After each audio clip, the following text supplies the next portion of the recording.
Hey everybody, how's it going? This is Pat from Fit for an Autopsy, and you're watching Richard Metal Fan.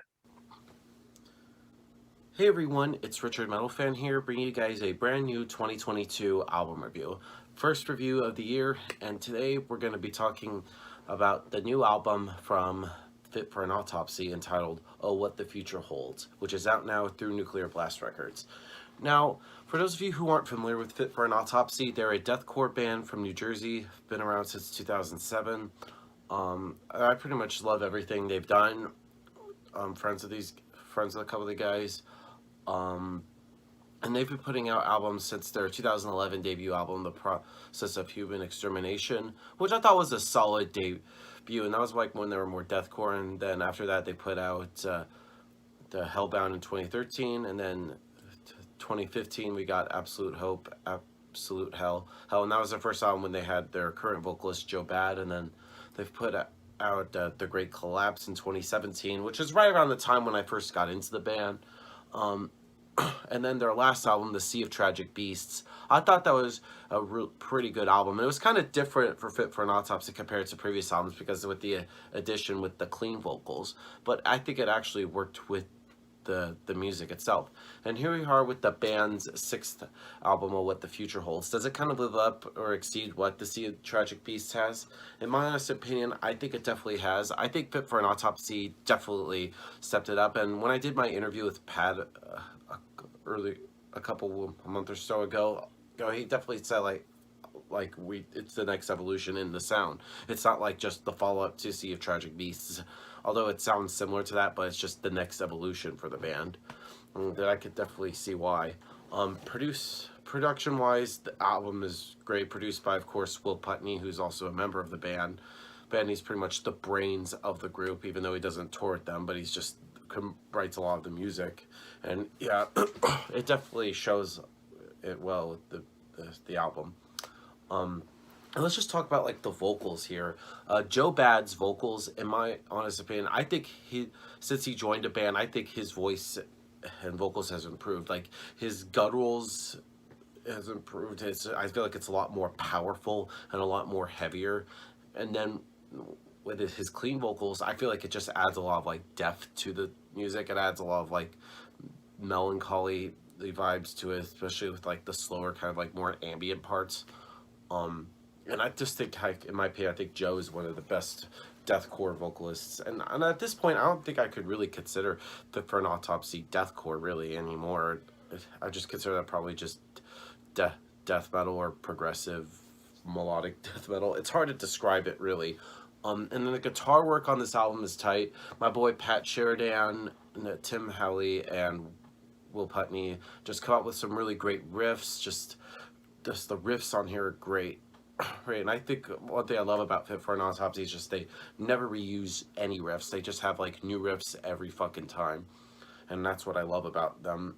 And the bass on this album is pretty audible. I think Blue really stepped up on the bass. You could definitely hear it a lot more here.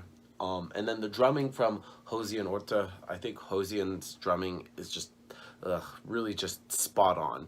So without further ado, and I pretty much rambled on for 3.5 minutes, let's just dive into this album track by track. Now starting things off is the title track, What the Future Holds. And this song, when I first heard it, it's just like a cross between an instrumental intro, which is a common for this genre, and then the full-fledged track, and then I love like there's like an ambient keyboard arrangement which yields to like a chunky breakdown with a vicious declaration of like the song and album title. And usually a title call out over a breakdown is kind of like cheesy and kind of contrived, but I like very aspects of the songwriting. I feel like the band just gives it like the necessary weight to it, and I think it's a great way to start off the album. Next up is Pandora. Now Pandora kind of features it starts off with like an opening riff that's very reminiscent of sort of like old school, sort of like deathcore a bit. And the track also puts the first interplay of like the heavy, chuggy goodness with more kind of like melancholic sections, often with the clean vocals and sort of like ambient guitar passages, which become a quick staple of this record.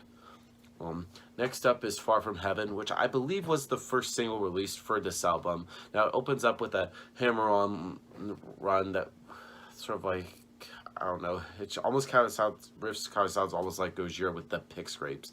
But then it's just bolstered with the reverb-laden, clean vocals straight into comparison. It pretty much follows like a riff that could be heard from like Great Collapse or the last album. And then the solo, it just features, though, a short, it does like a good job like matching sort of like the mid-pace favor of the riffs, and it doesn't get like overly flashy, and it adds just enough of flavor to the riff, and it's a really good song.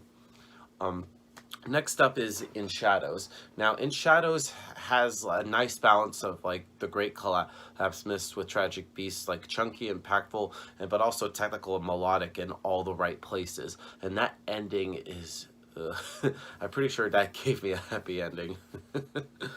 Wow.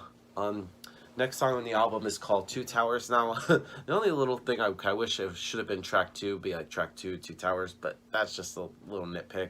But anyway, Two Towers, the song itself. Now, the bass here really pops, especially in the intro, and I'm kind of like getting like a techie prog vibe going on here, and that's how the songs start. And then the clean vocals come in, and it just works really well. It sort of like brings the mood down, but then it just pushes itself forward, and it pushes the track forward, and it just morphs, and it just evolves into a song that will go through, and it just gets a lot heavier, and the verses in here feel very wavy, and the vocals sort of like go through it, and the chorus just feels really intense, and it just comes straight to the point, and it has a lot of movement, and the solo here on this song just complements it really well.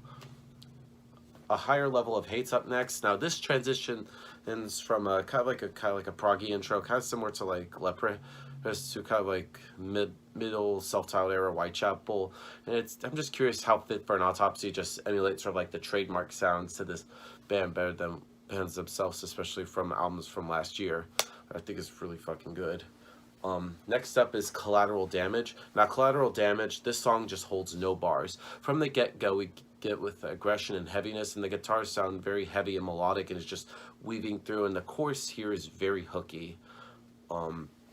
Next up is Savages. Now Savages is with the chorus akin, very kind of like a war chant, and amongst the fastest on their album. And I kind of wish Savages was, in my opinion, was like higher up on the track list. Conditional Healing. Now I really like the build-up of this song, and after that the songs just dive into the sound. I feel like the sound just moves you around and spiral you throughout. It just becomes chaotic, and it defines the boundaries, and it has like a lot of life to it.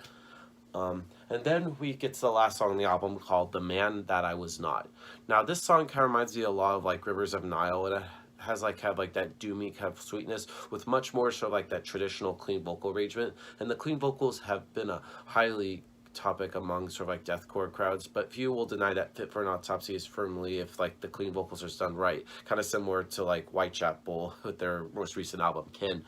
And I just think this is a really good way to end this album.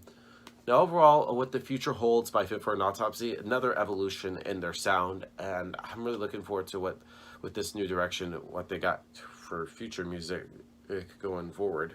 So if I had to give this album a score, I'm going to give What the Future Holds by Fit for an Autopsy a solid 9 out of 10. So yeah, that's my review of the album, guys, and if anybody's going to see them on February 4th at the Masquerade with Ingested, Enterpriser, the Signs of the Swarm, and Great American Ghost, I will be there. Just come say hi. Yeah, so that's my review of the new Fit for an Autopsy, guys. Let me know in the comments what you guys think about the album, and I'll see you all in the next video. And as always, keep it metal.